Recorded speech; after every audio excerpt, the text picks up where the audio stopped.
With sound, yeah. It's not good. Okay, good work. This week's parshas, and I will just, as an introduction, is about it was about Esau and Yaakov, and the previous weeks were about Ishmael. I mean, 2 weeks ago was about Ishmael and Yitzchak, and we discussed that the reason why they were not chosen to be part of the Jewish nation. In a lot of families that have problems of the death of children, they find the relief in this week's parsha because Yitzchak and Rivka were two perfect parents. We're assuming they were perfect parents. They had two twins that were born on the same time in the same circumstances, went to the same schools, had exactly the same education, and one became a Esau and the other one became a Yaakov. And to continue. And this year should be Leina Nishmas. Reb Shmuel Yehuda. Ben Chaim Mordechai Levi. Today is the Yortzeit. I'm sorry. Yeah. I remember him. Very well. I remember him. Yeah. How long ago? 35 years. 35 years. Yeah. I remember going to your mother, I think, to fetch the meat from Langsner, from Brussels. Yeah. So it should be a Melitz Yosher for his family and for Klal Yisrael.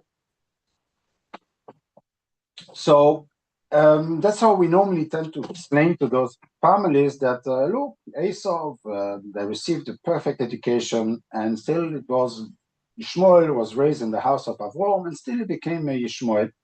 And it gives them a bit of relief. But however, I believe that it is also wrong because it makes the whole system, the whole problem, a fatality. In other words, you can do whatever you want. If it has to happen, it will happen. If it doesn't have to happen, it doesn't have to happen. In other words, it becomes basher, what we always call basher, and it takes away the responsibility of the parents as well.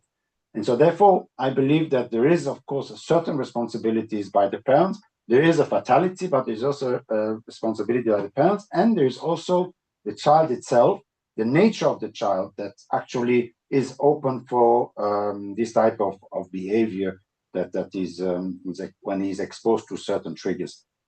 Esau and Yishmael, as we explained, were not, according to one mahalach in the Medrash, especially Yishmael, were not rotzchim, avodah zorah, were not particular bad people. Yishmael, Midrash says mefurish, and even Esau, we said, Rashi says that it is Nasev enigma. He was a perfect man. He was the most perfected person was Esau. And so the problem of Esau was that what he had to accept is imperfection in the world, uncertitude, things can go wrong sometimes in the world, and that it's okay, and the world has to evolve, and he has to help in the evolution of the world. And Manito calls Esau to be what we call a maximalist. And this I didn't say Friday night, but he's a maximalist. He thought because he is perfect, everything else has to be perfect, and everything has to be to the maximum perfection.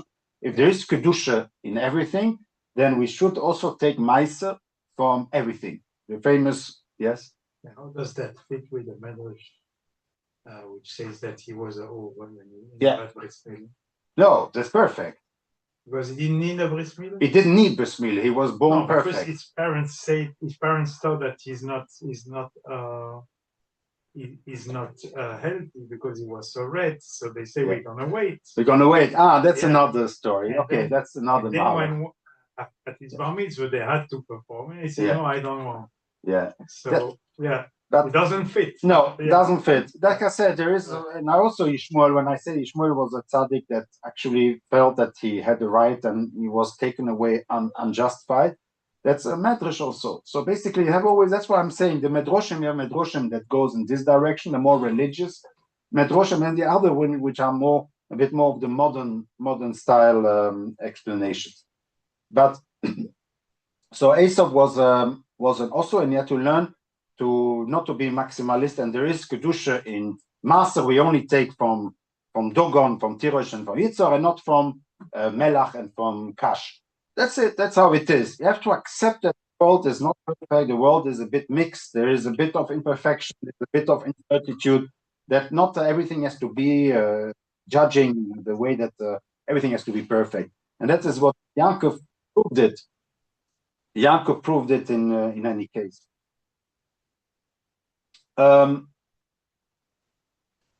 So that's why I would like to explain that. It's very nice because what there is, so there is something told me this Shabbos, a beautiful word. I mean, Gedank, he says that Yaakov is called Ekev, Ayin Kufo, base, and then there was a Yud added, Yaakov. And this Yud actually comes from Esau. So when you read the word Esau, should have been written Ayin, Sin, Yud, Vov. And it's written, there's no Yud, never. I checked once, and it's never in the Torah was written with the Yud. But theoretically, the way that we pronounce it, we Jews pronounce it, the Goyim, the Taka pronounce it Esau. So they say Esau, yeah? We say Esau, we make it, but then there's a Yud missing. And it means that we believe that the Yud was taken away and was given to Yaakov, which makes it again the same concept of that Esau is for the now and the past, the Osu, Osui, and Yaakov is in the future sense again. The same as Yitzchok, Yaakov, Yishmael is Metzachek, now, and Esau is the now. Yeah, it's the Osui. He's perfected, he's already perfect now. According to the Midrash, when the Yud was taken from Esau? What, sorry? No, it's not a Medrash. Somebody told me about it's his own, I don't know where he took it from, an Achron. Somebody in Shul, Mr. Itzkovich, is the son-in-law of Kalman. Yeah, and he, by chance, I was sitting next to him, and he told me that, and it fits very well with the idea of Metzachek and Yitzchok, which is now Esau became the Yaakov, Ekev became Yaakov in the future sense again. So our forefathers have to look for the future, for the believing in the future, in the world to come, the Olam Habo as a tikkun. Okay, so there is there was here a few weeks ago came Rabbi Shimon Russell, and he gave us a very nice brochure on how to educate healthy children. But what I found missing was that I didn't understand where it comes from, because at the end of the day, it said you have to educate your children with love. And this is, okay. But basically, it can boil down to something which we all know and we all do. We hope we're doing. So what was this chiddush that he was saying? And I found I listened to about 7 or 8 hours of shiurim, and I took notes as much as I can, and then I struggled, how am I going to put this together? So this is a work in progress today. I will try one angle of attack, but I could start with another angle of attack. But what I will do is something which he did not speak, and he started, and where. If you understand the extreme cases, then we can go back to the normal cases in understanding in how to educate healthy children. So his theory is the following: when you have an OTD child, a child that completely goes off the derech, and then I mean completely. Let's assume that really it's a boy that Shabbos smokes cigarettes in his room and has a smartphone, has girlfriends coming to his bedroom. I mean, the whole lot. Mamash and OTD, 100% mit der Herrscher vom Reda Achreit is that this is a perfect OTD. We can just go with question of what do you call OTD? Because you can do that to go against your parents or against Hashem or against. It's not studying the parents. Yeah, okay, and then he ends up into drugs and alcohol, and the danger goes till even suicide. Of course. No, my question is why is going. That's what. Let's assume. Let's assume now this case, or a girl that also does exactly the same stuff. To have a nose. Apparently, this is the typical. Is a nose ring. They start with a nose ring and etc. And this the whole concept of going with very provocative clothing, and doesn't want to keep Shabbos anymore, and goes with friends on the streets, and drugs, marijuana, smoking, alcohol, and the whole lot. So this is apparently which happens. It happens, and let's take the very how do you call it? extreme cases. He claims that this person is actually must have been for him 99% that this person went through a traumatic event. There's a certain traumatic event that happened with this child. That traumatic event, and we'll come back to that, this traumatic event has created a hole and a pain, a very deep pain in this person, a tremendous pain in this person that has to be, that this person cannot live with this pain. And what it does, a traumatic event, it disconnects. So what you do is you disconnect from the situation that you are now, and you are looking for what we can call a pleasure environment, a bubble of pleasure, in order to fill the gap of the pain that the child is feeling. And this is, in other words, the derech is for this child a coping mechanism. It's a purely coping mechanism. Is how can this child cope with what it went through, the traumatic event that he went through. The child feels that the only way that he found that he can cope is through going and doing things which are for us provocative, but for them, it soothes them in their pain, and it gives them relief in the pain that they are feeling. And basically, and I will come back, that means, in other words, that the child felt that he could not come to his or her parents to share the pain. And that suddenly parents are confronted from 1 week to the next to a problem. And most of the parents say, ik heb het niet zien aankomen. I didn't see it coming. And this child, in other words, there is a problem here already, that why didn't the child, when something happened, came to the parents?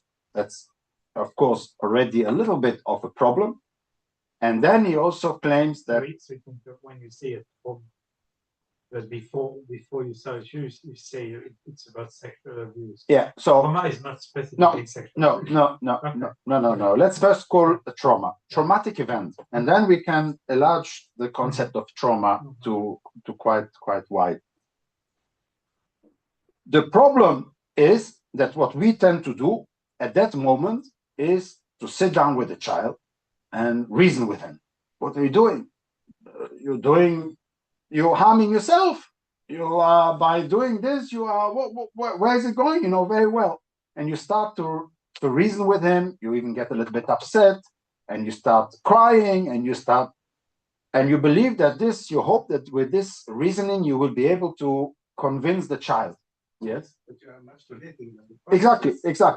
Basically, what he says, it's too late. It's too late. That stage is already too late.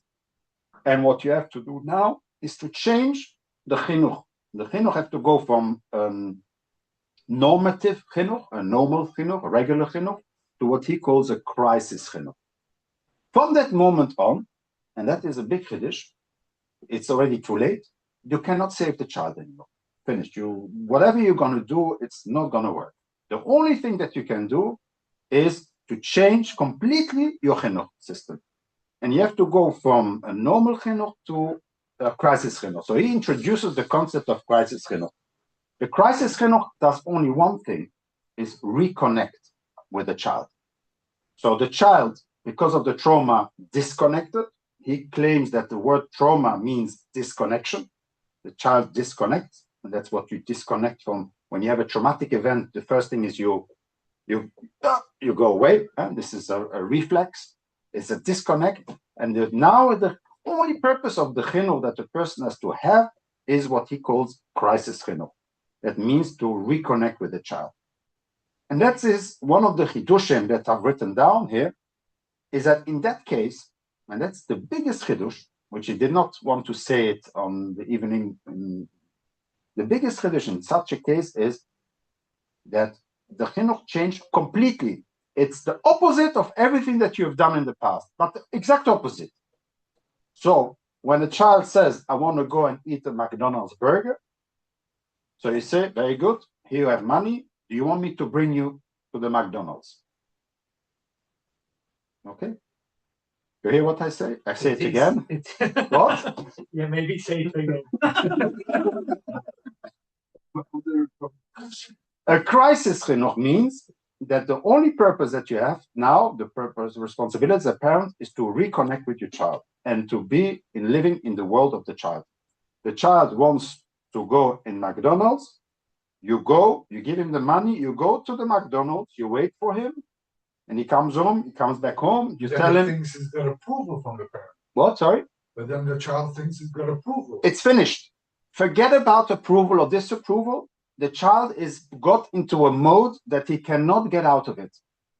From now on, the only thing that you can do, he says, is reconnect with the child. The child has to know that his parents love him. And whatever it is, not judgmental, they love him completely for who he is and not what he does. And that's one of the core things that he wants to explain. And what's the goal of the reconnection? I think it's a noble cause. Because what is the goal of the reconnection? So the reconnection, if it is successful, if the reconnection is successful, the child will eventually come back. But not before the chuppah by 18 years, but sometimes at 30, sometimes by 40, the child reconnects. So it's a family. Yeah. Yeah, if you want to use that. But this is because when you bring the kids with a good example to the McDonald's, you either it will. Yeah. And this is what the halacha. So he spoke to Rabbonim. He spoke to Rabbonim, and they explained because it's a sope pekuach nefesh. That's it. Because it's a sope pekuach nefesh. Between this and suicide is the whole world, no? So he claims that a person, you have to realize, a goy that goes to McDonald's, there is no pekuach nefesh. A frummer boy that was raised in a frummer home that is willing to even go to a McDonald's, that's sope pekuach nefesh. That's suicidal? Yes. It ends up being suicide. And it's a sope pekuach nefesh. He asked the shaila to a lot of rabbonim, and they all agreed with it. I don't know. But if a child goes to McDonald's, he's angry at the religion, or he's angry at the chinuch that he got? Oh, no, one second. You are already trying to do now a psychoanalysis of the child himself. I'm talking now from a parent's perspective. How does it work? How the dynamics work in of the derech? The kid is just broken. Sorry? The kid is broken. Yeah. So let's go maybe, okay, you know what, let's go. What does it mean to disconnect? He even goes further. When the daughter comes down with a mini skirt, a sexy mini skirt, then you have to say, wow, you look beautiful. It's very hard. No, look, It's very, very, very, I don't know. Wife kills you. What, sorry? But then your wife kills you. No, as parents, you have to say, you look beautiful today. And then the first time she thinks that you are saying it sarcastically, you have to do it regularly. And after a fifth time, he says, he knows it works. Then suddenly the daughter asks the father back, "Do you really think it's nice? Is it maybe a bit too short?" Then you have to say, depends where you want to go. If it's go to the disco, then maybe it's okay. But if it is to go and buy yourself a pint of milk, then maybe a few inches, like he says, a few centimeters would be better. But that's how you have to be, and continuously reconnect with the child. You reconnect by going to the wrong part. I mean, you can reconnect with, we're going to build something together. Yeah, it's Maybe also not good. fight against it, but Yeah, no, but it has to be on the part. It's better to be on the part where the child, because otherwise the child says, "Okay, for this I will do this, and for this I will go by myself." Yeah, you have to reconnect completely in the whole environment of the child. I mean, Sorry? You're speaking about girls, for instance. They have a mini skirt. Okay. Yeah. You know, when they go to the disco, they will not only dance. Yeah. To reconnect everything. So you want your child to go there and. No, it's a different thing. Hein? C'est contre le chiot. Ouais. C'est très choquant. Non, je demande si ça veut Mais oui, mais c'est ça. No, you buy condoms. Make sure that she doesn't get pregnant. No, seriously, that's all. That was just a question. Yeah. So you buy the condoms and you give it to her and you say, whatever you do it safe. Est-ce qu'il y a un exemple dans la Torah et dans Chazal de cette No. école-là? No. Donc, il dit sans le dire Que cet œuvre qui est nitzris n'est pas tellement nitzris. Okay, so that's what I'm saying. I'm saying in my shir is a reincarnation of Rav Kook, because what he says, and I won't have time today. I see I won't have time today because I see that just in the introduction, it's already. But there is a lot. What he says is actually what also that we it's simply because the system that we are living in is a broken system, and that's why the problem has gone so far that it becomes a Sofek Kwach Nefesh, and it didn't exist a few hundred years ago in that way. People went off the floor. Yeah, but that was different. No, It's a different reaction. It's not a psychological blockage what we have today. He claims that 99% of the children go off the derech from a heimische, probably from a heimische, Hasidische, heimische, whatever you want to call it, is because of traumas. Not And because of Yad Zachor? What? Not because of simple Yad Zachor? One of the things is that he says is stop talking about Yetzirah. There is no Yetzirah. And this I already gave a shir a few months ago, if you remember, with the brains, the two brains, and there is no concept of Yetzirah. This Yetzirah is a child. It's a child-friendly explanation, but there is no Yetzirah. We are all. It's a balancing of the forces that we have inside us. So he says, forget about Yetzirah now. Stop speaking of Yetzirah. It's much worse than just Yetzirah. It's a condition. It's a condition, yeah, but it will. And then that's why the problem is that he goes into, when he explains it to you, and then you feel, yeah, but once again, everybody should have this type of education. And then you start in this shift to the regular education. And then when you realize that at the end of the day, I'll come to your question, Alain. You realize that at the end of the day, as a parent, you have to stop raising Jewish children, you have to start raising healthy children, as a general rule. And that's where he starts to go into, where I understand that there is a resistance, is try to raise healthy children that are good in their skin, and they feel good, and they love themselves. And then there is something else, and I will repeat it a few times. It's a word which I love, and it's really gave me he calls it osmosis. And it's a good word because what he means to say, if I can say it in my own way, is children will follow your path. 95%, if not 99% of former parents, the children, 99% of the children of religious parents remain religious, and 99% of the non-religious parents, unless you have examples of Balitchuvas, but 99% of the children that from non-religious parents remain non-religious. Why? Not because they made the analysis and we just continue in the flow of our parents. It's called the osmosis.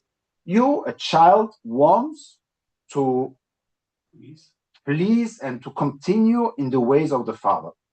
This is what I always said, Rav Hutner, the Torah So'av. Yeah, it's not a Torah. This is how we are. We human beings, we continue the tradition of our father, the way that the father was, the parents were. We're going to continue. That's a natural force. It's not out of conviction because I made the analysis between Christianity. When I'm from, it's not because I made an analysis between Christianity. I went through the whole list of religion, and then I decided, Judaism is for me. No, I was religious because my parents were religious. I continue that. It's a natural force that I cannot even stop. This is in I think next week or 2 weeks, Tasha. This is the Gida Noshe. The Gida Noshe is really there. My father didn't eat Gida Noshe, so I will not. The children didn't, and therefore, of course, you have children that, Baruch Hashem, they find the way that the parents are not religious, that they find the way. But most of the religious people are because the parents were religious, and full stop. We just continue. This is called the osmosis. Why is this important? Because according to him, if you give your child a healthy education, in the sense that he loves you and he loves himself, and he knows that you love him for who he is and not what he does, whenever there's going to be an issue, a sexual issue, an abused issue, a stress issue, whatever it is, he will feel that he can come to the parents and talk about it. The moment that he talked about it, the problem has been solved. Because if he's been abused, he's going to feel that he can come and speak to your parents. The problem is that they feel that they cannot speak to their parents because the way that we have educated our children is that Chas v'shulam, oy vey, why didn't you put on tefillin? You understand? Why didn't you go to daven? Why don't you learn? Why do you skirt this? We panic, and we show them that it panics us, and we show them that if they wear unsneersdik or they don't learn properly, that they are problematic, and that is a problem. So in other words, I start to feel that the father does not love me unconditional. It's conditional. If I behave, he loves me. If I don't behave, he's upset, and he doesn't love me. Is it or what we call taboo? Whatever. It starts from a taboo because we don't want to speak about sexuality, and that's what he also speaks. And I will, because it's good. Like this, I jump ahead. He says that the whole community, the religious community of today, is based on two bubbles. We live in two bubbles for the boys and also for the girls, actually. But it's a bubble of limud haTorah. The system, we have to be a limud haTorah, we have to be a Talmid Chochem, and the other one is Atznia Leches. It's about the tznius, and he says both boys and girls. And the problem is that there is no bubble. So in other words, and everything that goes outside of these two bubbles is goyish, is treife, is tumme, is shaigatz, it's the whole thing. And so basically, a child that suddenly discovers its own sexuality, whether it is through imposed by somebody else that touched her or touched him, apparently, I don't know. And in that case, this child discovers a new bubble, which is called the bubble of sexuality. And there is no support for that, because in the Jewish community, there's only two bubbles. There's limud haTorah and atznia leches. There is no bubble where parents and the teachers and the morot and the rebbes speak about sexuality. In the contrary, when the government wanted to introduce, it did everything to ban it. And that created that the child suddenly doesn't know where to go. And he's stuck. And that child that is stuck can't even go to his parents, because doesn't feel that the parents are here. They never created or explained the bubble of sexuality. And he remains in his own bubble and he disconnects completely. Even today, where children are exposed to everything, like in the States, it's not like in Antwerp. That's even worse. The more exposed. The more exposed. What? Sorry? If I can share a personal anecdote, when my firstborn was already started more, even after that, I think it was 11 or 12. Yeah. I asked the personnel in school if what do you do with the kids when they start learning levels, etc. You said kiddushin. Yeah. This is bio. Bio. Showing bio. So whose task is to speak about that? Because I told him, for me at school in France, with the levels and the teachers, we learn biology and levels, so we learn what's happening. And my parents, they make sure I know what's how do we make baby? Yeah. We say en français, and that's it. So I said, is it your task? No, it's the parents' task.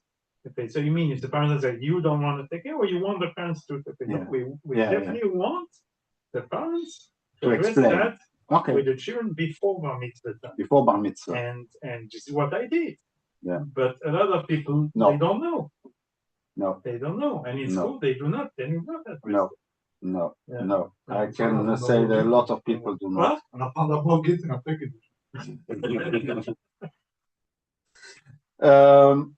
So this is a big problem, and sorry. I'm sorry, Anna. Yeah, go ahead. Just the point when you say traumatic event. What? Sorry, a traumatic event. Yeah. That causes the whole thing. Yeah. What I remember from learning Torah, it's like Yaakov and Esau. For the problem that Yitzhak and Rivka gave exactly the same education to both. So it didn't work for Esau as it worked with the positive form. It was just like it felt like this is the way to educate, and it didn't adapt to the child. That's what I always heard. So there's no trauma at Esau, but the education, the Yaakov wasn't. I hear what you're saying. So I started off by saying that because you assume that Esau went off the derech and Yaakov is on the derech, right? And therefore, and what you're saying is they gave. What I hear what you're saying is a very nice shot that Yitzchak and Rivko gave a one size fit all education and not given not individual. Sorry. Yeah, and this is today in the Moisters, which this is what Rav Kook also always says that.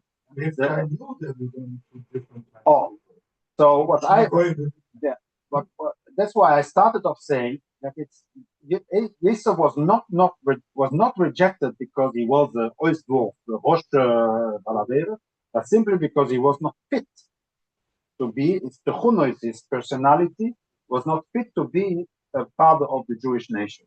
You understand what I'm saying? So it's nothing to do with education or etc. He was not fit to be the father of the Jewish nation because he was a hunter, and we explained a few weeks ago, all because he was perfect already, and his perfection, but he could not accept the imperfection in the world that needs to be corrected. He saw everything as perfect, the maximalist. So he lacked that, but it's not because he didn't get the right education and then he went off the derech. This I want to avoid discussing. So that's why I started off. Otherwise, yeah, it's a nice way of explaining it. Yeah.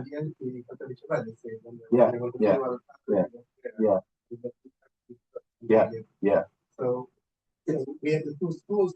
You said that the school of Ishmael was always done in the Jewish community. We did our people were up there. No, this is not back to the other. But that's why I'm saying.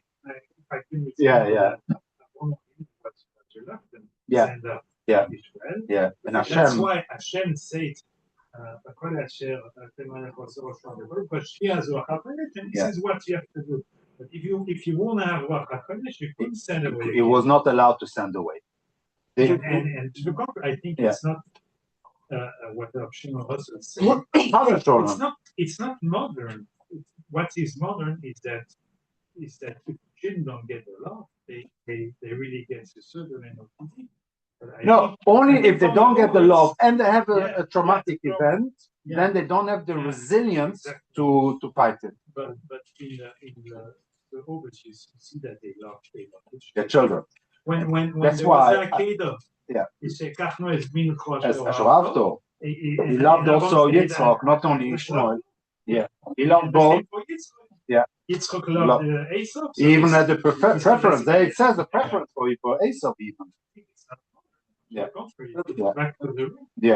And the idea again, it's not because Esau was a Rosha. I don't want to. There is a Mahalach, but because Esau was not fitting to become the father of our nation. Sorry. From our perspective, if we have two children like Yaakov and Esau, we're going to try to have more Yaakov than Esau. Not good or bad, but I don't know. Esau was a talented. He was perfect. He was a perfect human being. Yeah, his mother said no. Because she did not understand that there are two, that he has She did understand. She said, why... No, but that's why I explained. She said, why am I damning? Okay, I get one baby from Yitzchak pills. So if with my own pills, ich mach color because I might feel as I deserve a bad boy. No, it's Lomo Zeh Onoich. I explained on Friday night, and it's what the Zeh is the Olam Hazeh, and the Onoich is the Onoich Hashem Elokecha is the personality. That Lomo Lema Zeh Onoich. Why do I have both? And this it got disturbed her. What's going on in here? And so the Novi said, no, it's not one person that has two, but it's going to be two people. And then Yaakov had to become the hybrid, that he had to have both. Had to have the Zeh and the Onoichi into one, the Onoichi and the Zeh as well. So he had to move into that path without the hunting. Going to your explanation with Esau, is not Esau exactly what you say we should do with Obzibelech? If I remember from the Torah, Rivka never said anything to Esau. She showed she was doing bad stuff. She was like, yeah. And behind his back, she went to Yaakov. Now we go. but she She was never- doing this kind of education. Yeah, great. Oh, you want to go there? Yeah, just enjoy. Is that not exactly what we're talking about? Yeah, and And what it you didn't work say? well. We didn't go decided- why do you say? Did Aesop kill Yaakov at the end? No, but you see, the only intervention of Rivka was for Yaakov, and Yaakov became the father of the Jewish people. On the other hand, when you go with of the Derech, they say what he wants to do, then you create another people. Yeah, but Literally, it's another no, but Aesop said, and Oyev Onoichi, meaning I don't want, it's too much for me. I do not want to be the leader of this nation. He took it away. He at that time he was like giving up this leadership. So what you should do? No, but you don't have to be a leader. You don't have to be the usual. He became a nice nation. Seir, Edom. He became Europe, and he's happy with who he is. He's not happy that we have the name Israel. He wants the name of Israel now. But It's what we call in even say whatever in history. You see with your eyes after 4,000 years, you look at the Bible, say, yeah, of course, but like that because okay. That's general. Yes, you can always criticize. We criticize Manitou in general then, because it's always easy to afterwards then fit into the words. That's how you destroy histories of all the religion and whatever. Okay, that's in general. Okay, I'm not gonna go there. Okay. I understand your point. So there is the idea is that a molested traumatic child that goes through this experience because the parents never gave him unconditional love, feels that he cannot go to the parents and tell the story, what happened, or whatever, feels cannot open up his heart. It goes inwards, and then it creates a hole and pain. Suddenly disconnects, goes away from the Shabbos table, is in his room or her room for hours and locks the door, doesn't want to speak. When you try to reason, this person is not open for reasoning, and that's something which is neurological. He explains it neurological. That's very important. It's a neurological aspect. There are two brains in the human cortex, I think it's called. There are two brains, but they are too important. There's the prefrontal cortex, and then you have the amygdala, the limbic system, which is the one that safety and also the drive, I guess, and everything that we have. And he claims and he proves it, and this was proven, that a traumatic person, what it does to a traumatic person is that the moment that he feels that something similar is going to happen, it can be a smell, a sound, a word, a thought, whatever comes, then suddenly the amygdala takes over, and that's very important. It shuts down the prefrontal cortex. So the reasoning, the logic that is in the prefrontal cortex gets shut down, and he calls it offline, completely offline. The only thing that works is the limbic system, the amygdala. And it's the only thing that starts to work. In this moment, Amygdala controls what exactly?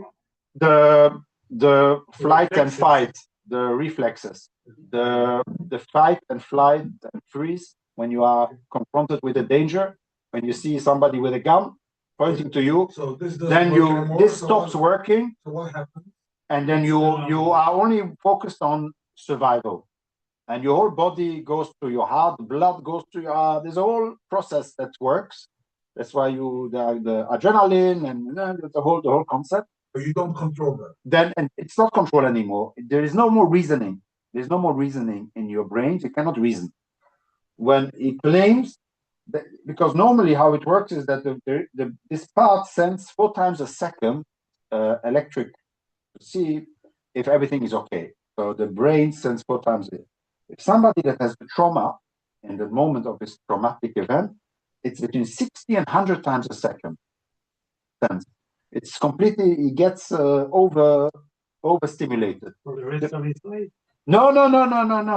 When he feels a traumatic, when he feels it's coming. Okay. No. Okay. The truth is, it seems that even for the rest of his life, as long as it's not, but if the trauma is very hard, then it can be a longer period. Can identify the cause of the trauma? Yeah, so they can identify that he has a picture on one of his, few of his, it's got a picture, I didn't print it, I'm sorry. It's where you see very clearly the brains of a traumatic person versus the brain of a non-traumatic person, and you very clearly see the electric activities in the prefrontal for a normal person, and for a traumatic person, the prefrontal is very little. It's more in the middle and in the back. It's the place of the, because it's a picture from the top. So it's the, and that's the problem, because it happens that people have a panic attack. When you have a panic attack, there's no point of reasoning. We don't know when people have it. I don't know if you experience the panic attack. I don't know, but it's some people have panic attack, or when a child is really like in. There's no point of reasoning. You just have to, hey fella, I love you, and let it pass, and things slowly gets back. But it's quite frightening. He says that they have these eyes. When you start to reason with them, they start to curse you. They can start to curse you, it means, and their eyes become psychotic. You understand what I'm saying?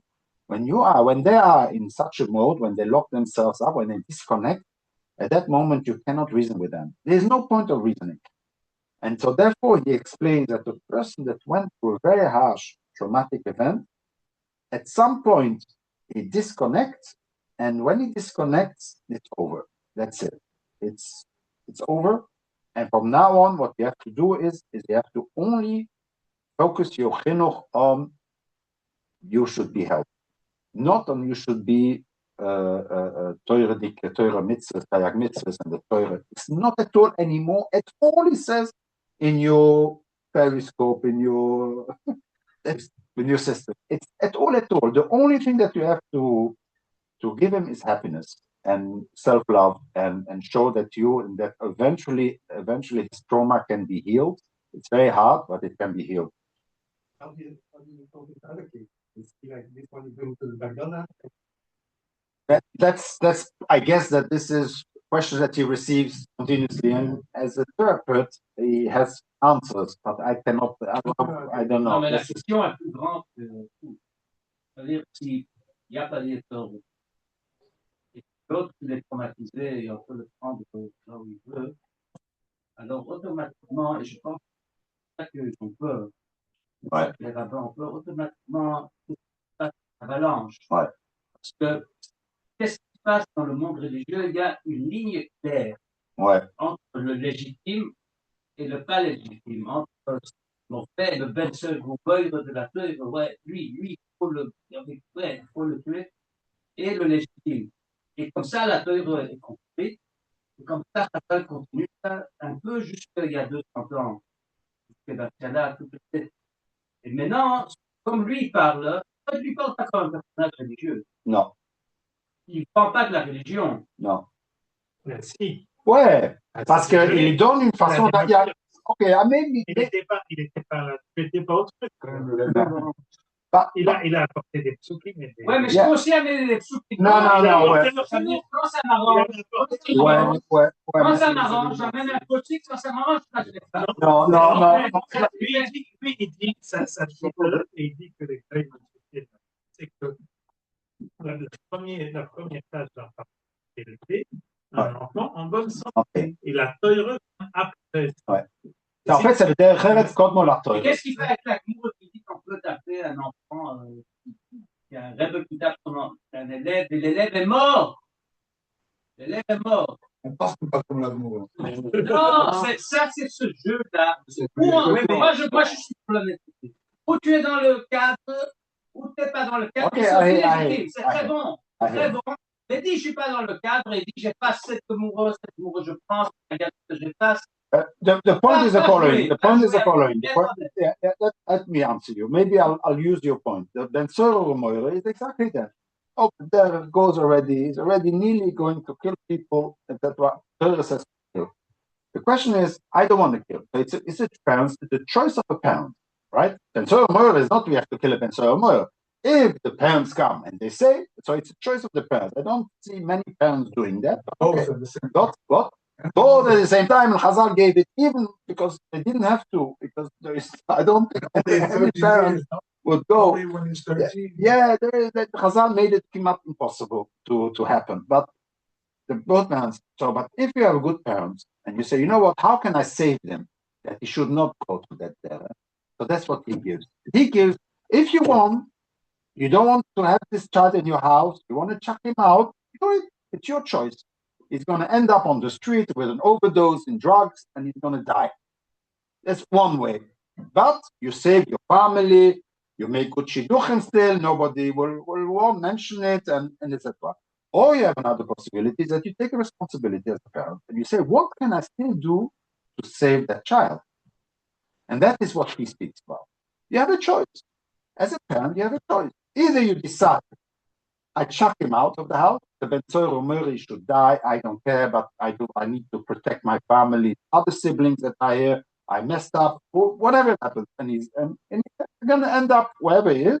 Or I make what I can as a parent, a responsibility. I brought him to this world. He didn't ask for it. He was traumatized. And traumatized, that's why what he continues is trauma does not mean sexual abuse necessarily. Trauma can be a boy that has a learning disability, that every day goes to school and he feels that he cannot follow. That maybe even a worse trauma than the sexual abuse. Because every single day he has to sit down there and listen and feel that he is aloof. That's a trauma for him as well. He's dyslexic, he has concentration problems, he was bullied, he was whatever it is, there's all kind of different reasons. He says the whole Gemara, I was Baruch Hashem, those who enjoyed learning Gemara, but that's my nature.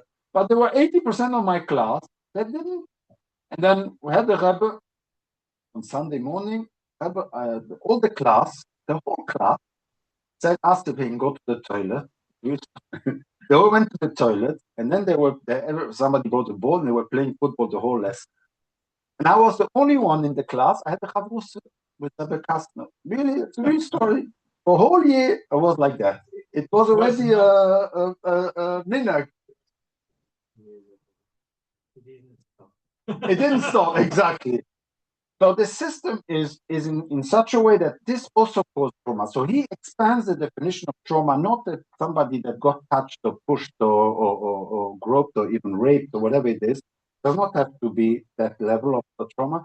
It can also be a normal traumatic event that children go through in a system where we push them into believing that they are losers. And every day that they go to school is a traumatic event. He calls it a myriad of traumatic small events, that each one separately is not traumatic on itself. But it becomes so big that he says, for example, one of the things, and Baruch Hashem, I think this I've done, although my children, maybe, I don't know, but this Vachtere by the table. For some children, some boys, it's the biggest nightmare. It's the biggest nightmare. First of all, to listen to the doctor, they can't, and second of all, to say it. It's a nightmare. They don't have it. And the father says, "No, we don't doctor. So come and say that. Why can't you say doctor?" And you see that those boys, they end up always running away and locking themselves in the room and disconnecting. That's called a disconnect, because for them, the Friday night is a traumatic event. It's a simply traumatic event to have to sing Zmiris. It can be also, it doesn't speak about that, but this is something that I experienced. For some children, singing is a traumatic event. What can you do? It's a traumatic event. You won't understand, but you have to live the life to understand the child from who he is and not what he does. And that is the concept that the trauma is not, he calls it uncomplicated trauma, but the most of the trauma that we have experienced is complicated trauma. The complex traumas means a myriad of small, little traumatic events that creates this disconnect by the child, and it can create, if he does not have enough resilience because his family has never showed him unconditional love, and not never, but I mean to say that it's not unconditional love that he received. In that case, he will retrieve himself, and it will end up in doing the opposite. Now, what he does not explain is, but if a person got molested sexually, why would this person go suddenly do the same thing again? Why would he go and have sexual activities and going with sexy clothes? What is so he calls it, yeah? To get back on the yeah. thing you he believes that 80% of the OCD is Because, sexual trauma. yeah, because the problem with the children is when they become the puberty is the sexuality, and that's something that we as a community never learned how to deal. Because it's the most common. But it doesn't mean he imply another person. It's just Yeah. The fact itself that it discovers that this child discovers his sexuality, and that the Rebbe suddenly are saying that masturbation is the biggest sin because the Zohar, the Shulchan Aruch, the biggest sin, and he's going to go to Gehenna, and that's it. He's already aufgeschrieben. It's a problem. Yeah. It's a big problem. How does he live with it? That's also trauma. That can also be considered trauma. No. That's what I understand. He doesn't speak about it literally on that sense, but it creates a. No, it can be like that. Yeah. This nearly everybody goes through a certain kind of when you discover the first time, and then when you discover your own sexuality, and then you hear this and you don't know, and the problem is that till 20, and then they teach you that before wedding, no, it's fantastic, it's very good, it's a mitzvah, and then it's like, I remember in yeshiva, I was in Kotor, he was in Kotor. I remember one boy, and I know, fortunately, he's actually divorced today, I heard, but he was when I remember my brother telling him, and yeah, this is what we do by the wedding. Like there was a discussion, and he didn't. He gave him a smack. Yeah. So some children are not prepared, and it's generically. And today, unfortunately, I heard not a few years ago that he got divorced. Now, I'm not saying that there is a connection, I remember causality. My Rebbe was for the wedding was a Pinchas boy. Yeah. The way he explained it, I was looking like if it's him. You know, he was. Yeah. He didn't expect to be so open. No. Yeah. Now, I'm not saying. What's the mechanism about reproducing the abuse? Sorry? You say that he didn't explain what. Yeah. So it doesn't explain. He calls it adaptive. Mais comment ça marche? Ouais. Pourquoi? Why? So I wanted to know. It's called it an adaptive. So the way, as I asked GPT, and he gives me beautiful. I have to say, GPT, you can ask him. Is can you repeat according to I asked Rabbi Shimon Russell why in order to cope and adapt does the trauma person act in a defined way? Why does and so basically and I lost the GPT and then I closed it by mistake and didn't keep it as memory. So I had to re-ask and every time it gives a bit different. But there is a few points that I found very interesting which I liked is one of them is the control. Because he did not feel under control when he was abused. And so now he's saying the sexuality, it's me. I'm controlling it. I'm deciding, and I have. So that's one thing. The second thing is. Il montre que il doit contrôler. C'est un problème de contrôle. The control element, it was outside of his control. Now he's going to reenact it in the inside of his control. There's also kind of a resolution problem. This is not. There's no resolution. The person that did it is still a tzaddik and a rebel, fool, I don't know, whatever it is, and it's not resolved. And so what the child do is trying to reenact it in order to find a resolution. Finally, have a resolution, kind of. Maybe that will happen again, and then we'll catch him. And you know what I'm saying? He's kind of finding a resolution. There's a lot of it really. It's kind of a healing. It's between desensitizing themselves to the trauma. It's to do it so many times that you should not think that by doing it, after a while, it will not be painful anymore.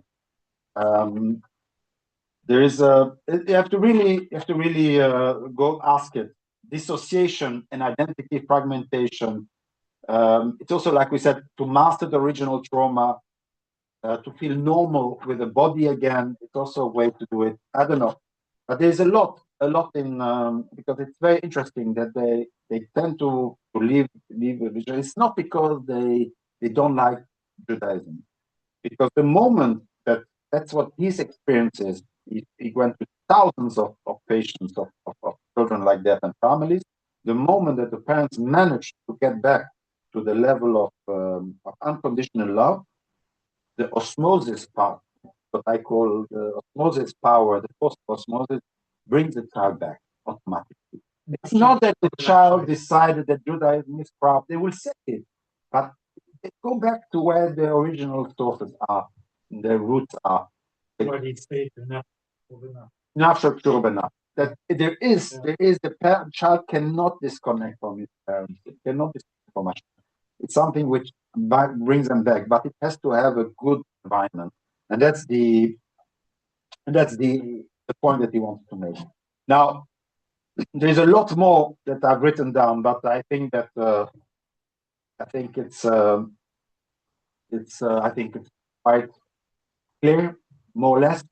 It's just It's just yeah. It went on. to be Does he address LGBT? Yeah. So that's another point where he says something very interesting, which I was shocked of. Normally, I'm not so much shocked, but this day I was quite shocked. Everything what he said is not incorrect. LGBT is dangerous. What happens if the boy? But yeah, there he should be go and bring him to the boy. Yeah. But he said that was the code. Yeah. The boy. Yeah. So why is a lot of them? When a boy gets molested by a boy, there is a tendency to become homosexual. And he says that the point, and that's very important, because you think that it's only a dick, and it eventually will come back. He says it will never come back. Why? Because the way that he explains the homosexuality is that at some age, a boy and a girl, the same sex, they started a natural disgust from same sex. So normally you are bisexual when you are a child, kind of, you just know preference. And then when you get the puberty, there is a natural disgust for the male sex, or male as a natural disgust for the male sex. That is a natural process. If that process was disturbed, if the process did not happen, it will never come again. It doesn't come later. So he claims, and that's also against all the Gedolim, that homosexuality is not people. It's not people. That's the thing. Because it has to come during the puberty, the disgust of the same sex. Why is it punishable? What? Sorry? So why is it punishable? No,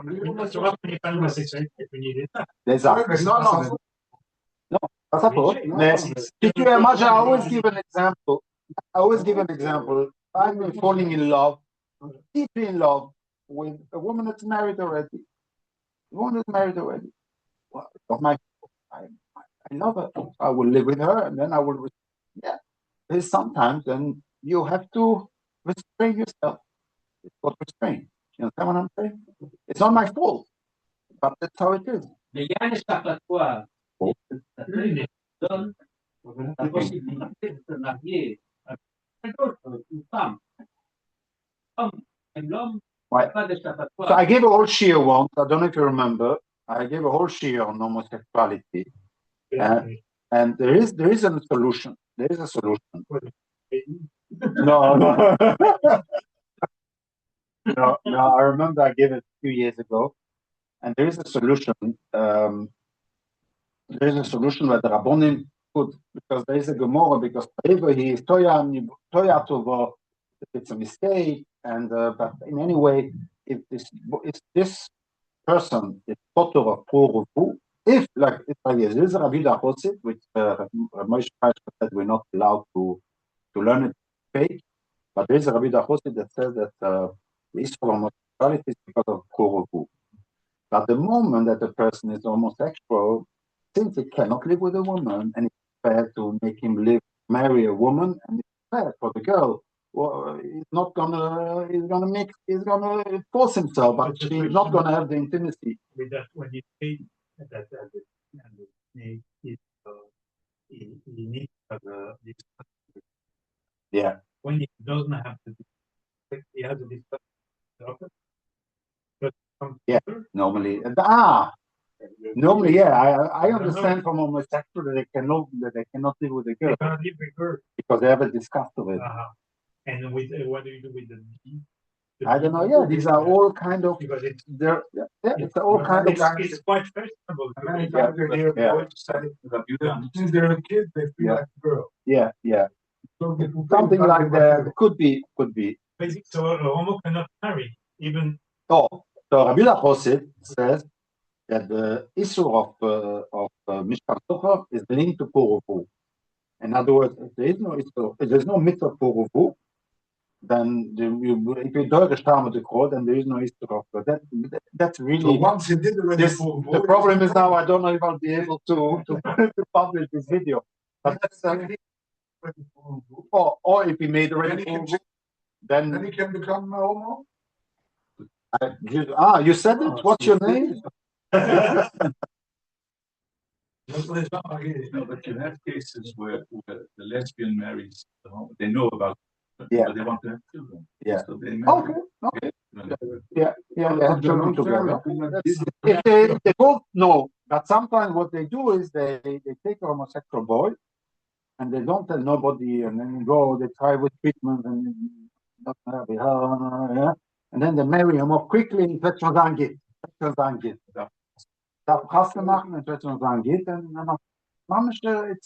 not only that at the time of HIV or AIDS, it became a problem. It becomes a hotel because he cannot keep himself. Then he goes, I don't know where in the park there, I don't know, I heard, starts park, and then he gets Chas v'Sholem Yenem Machle, then he gives it over to his wife. Becomes a hotel. That's what the Rosh Hashanah said. They should not allowed to marry, but if they're not allowed to marry, it means that they are potur or puruvu, and in that case, they do whatever they want. But for sure, I'm not asking here, and I'm just giving what you call it, a framework. But sorry, what did you say? Okay, if we cannot have children because they don't have what they can be a or but what homosexuality is about, but I don't have to for it. Say a real homosexual, someone that can have his mind and pure homosexual, he has no choice, so it's bad kocho. He has no issue on it because he cannot change the issue of the moral. At the point, not on this, but on practice like we have today, but also in time of Roman and Greek, it's people that are not homosexual. But it's a perversion. And this is the real issue. So this is what we call perversion. So if you want a bit more of an excitement and you are like you're looking for the grail of the pleasure and you think that you want to play around with it, you know what I'm saying? It's Isur and it gives you more. This is what the Torah does not want. And that may be the Torah to go. There is a lot to speak about. But theoretically, again, Halacha is very clear. I will state it here. Mishkan Torah is also in Torah, Chayev, Skif, and it's one of the biggest. It's one of the Isurim in the Tag Mitzvahs, and there is no heter at all. But you're asking me, from a Shkofadik perspective, there are ways to solve the problem if the Rabbonim would agree. But of course, I understand that fully. If they're going to agree to that, we'll be opening up the Pandora box, and why do we? Okay, I understand, but. It's not you don't blame Judaism because for Judaism in itself there is a solution, but there is a practical issue. Okay, but he says that boys become hurt by sex, but they are being molested or abused by a boy. No. What he says the opposite. He says if a boy was molested before his puberty or during whatever, then there is a chance, the only chance, that he will develop same sex. The disgust for the same sex will not come in, maybe because he was already with same sex busy with it. This disgust will not come in, possibly also as a reaction to avoid the pain. And once during this formation period, puberty, if it did not trigger it, then it will never come. It's you only develop the disgust. Try to use the word disgust in the LGBT world, but it's a normal thing. And during it's not during the puberty, it will never come again. And what would be other causes? Yeah, like you said, sometimes it's female, the person more female than male, either female but with male genital. Could be. I know a real story of a man who Yeah. And he told me, so I was like, surprised. Because of his wife, which is extremely severe. Okay. Yeah. Okay. So he found love by the father. Maybe. No, that's what he It's a told me. theory. I'm like, It's a theory. wow. Yeah. You can't. See, in America, call us in there. Ouais.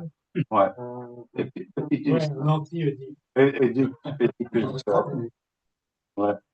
So basically, this is a bit the story. So for me personally, what he also explains why it's after the Holocaust and the whole idea of anyway. But there is so much to speak. I hope that it gave you a little bit of insight in Rabbi Shimon. Is much more. So in other words, when you compare it with the drosha that he gave in answer, what he gave was more preventive. Yeah. Oh, maybe that's I want to finish off.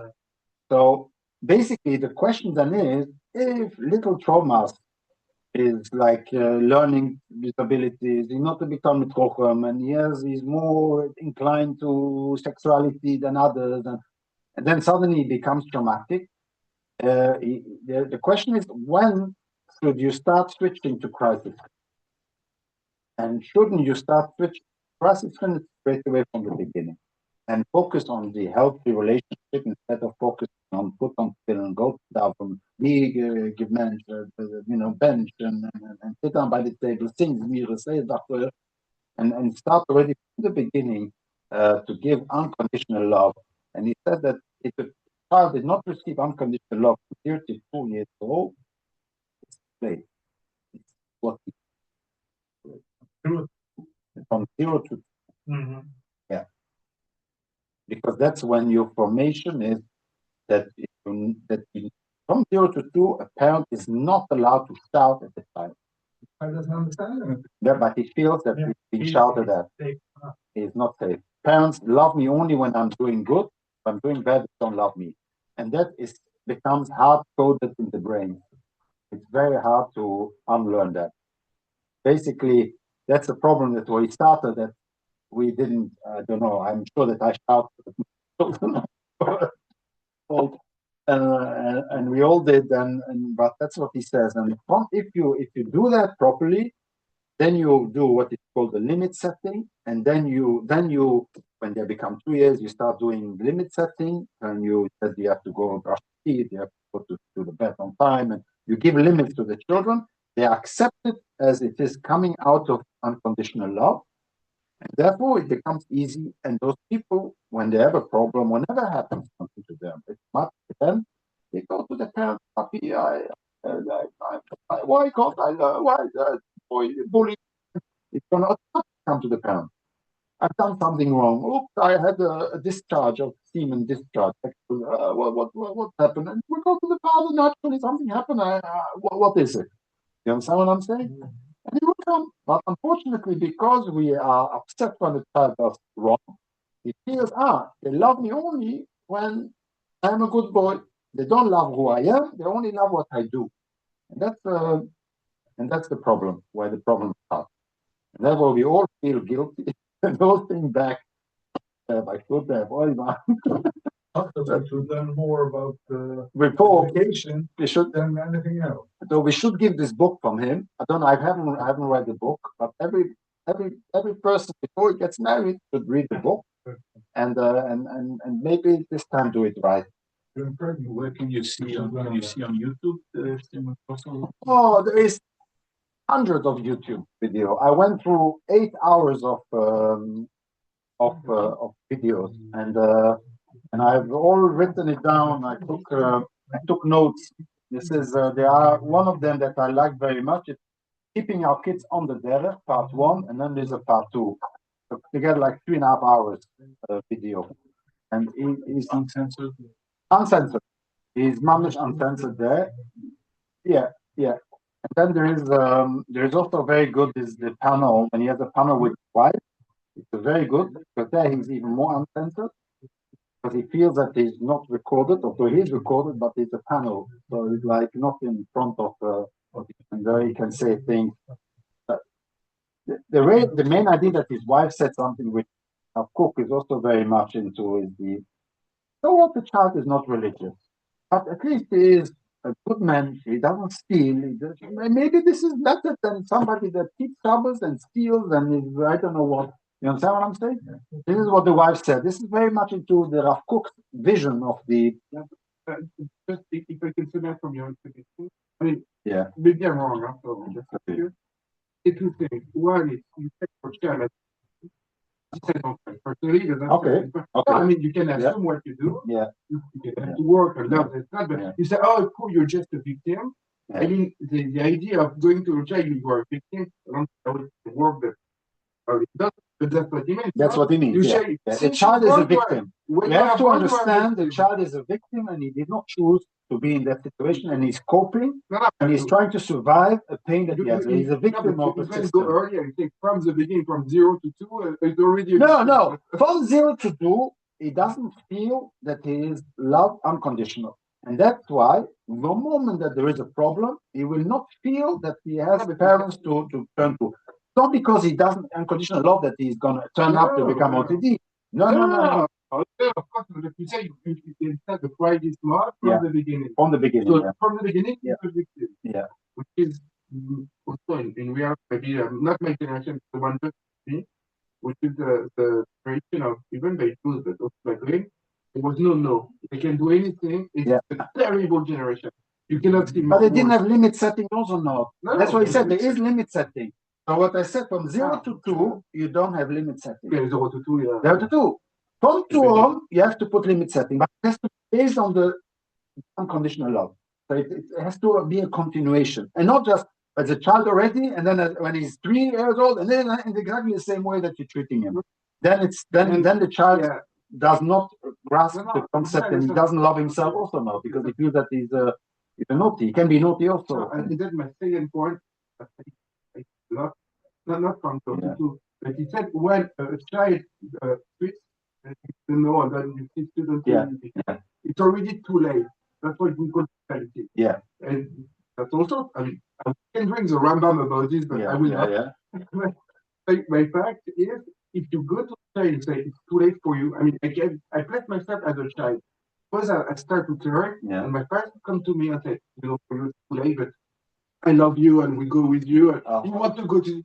How? I mean, no, but you don't have to. That's why you don't have to tell him. No, but you will feel it, or you tell him, or you feel it. But if usually, that's not a reason not to do it. Anyway, don't believe it. What do you want? You want to try to reasoning him? No, he says that the whole OTD parents that have OTD children, you don't think that they spend hours of talking to the child and trying to explain, and they send to rebels, and they I do not take real example. So it's purely minded why. But if I take myself in the shoes of I was also a teenager, I would fight with my parents because that's the point. Something is wrong, and I want to go again. Then there is 2 ways. Okay, my parents can love me and will follow me, but will give me even less. Will say, okay, that's my limit. I still love you if you go, but that's not the limit. Yeah. Or you can say, you know what, the limit, take it off. You want to do anything, and I will do everything. And maybe 10 years later, I will be. Maybe my parents would have really stopped or just told me that it's wrong, because for me it wasn't normal. That's how it used to be. And he introduces that, no, don't do that. Don't tell him it's wrong. Don't even talk about it. Just help him. Who he is. Oh, sorry? Just if you remove the fence of it, you see result. I mean, for me, he says that he sees tremendous joy. He helped thousands of people. Everybody, even his opponents, agree that he has to speak. Even his opponents, because he had a lot of opponents. What I said, I can imagine that for me, I don't know, that's why I'm asking. You can check, it's already too late in a way that it's already out with others, it's already not his own, he's already doing his life, and you still need to keep the bond.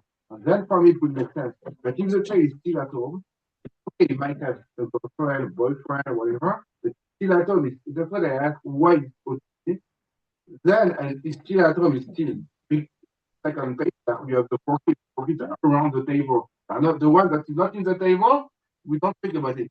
If the guy is if you just say out of the table, this I understand. For me it makes sense. But if it's home and you say, you know what, here or there, home, but he's disconnected. So I'm sorry, he can be at home, but if he goes and smokes marijuana in his room and he brings girlfriend to his room, that's not being at home. Then he's at in a hotel that you give him a room. He's disconnected. He's disconnected. That's my point. At home and go. I mean, in a way, it's not out. Oh, because he doesn't have money. He doesn't have money. He doesn't have money. He would, if you would have money, he would have left already straight away. Yeah. I do Hashem. I don't have. I don't know. I never, and not at that level.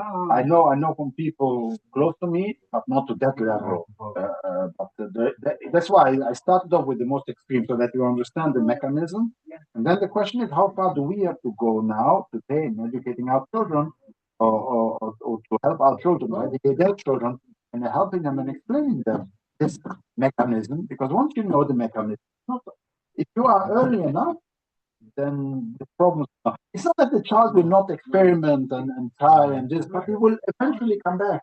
The osmosis will push him back, and 99% they will come back. So if he knows that the parents are not judging him, the moment that he knows the parents are judging him, then he feels, okay, I'm a loser. I'm really. But no, Erickson with the famous people give love as a parent. Yeah, give love. Child will want to please. Yeah, he will do it automatically. He wants to please you, and this is of the osmosis. He will want to do what he thinks that you want. He wants him to do, and also because he wants to continue. He wants to continue the family starts to feel it. He has a tradition, and there is this concept of pride, of belonging, and there's so many things that pushes a child to do. I mean, I'm from not, like I told you, I'm not from because I'm convinced that I'm the right, because my parents were from, and that's why I'm continuing, and they also were from because their parents were from. Ah ouais, peut-être je vais arrêter alors. Off the record. Moi, c'est ce que me disait mon père.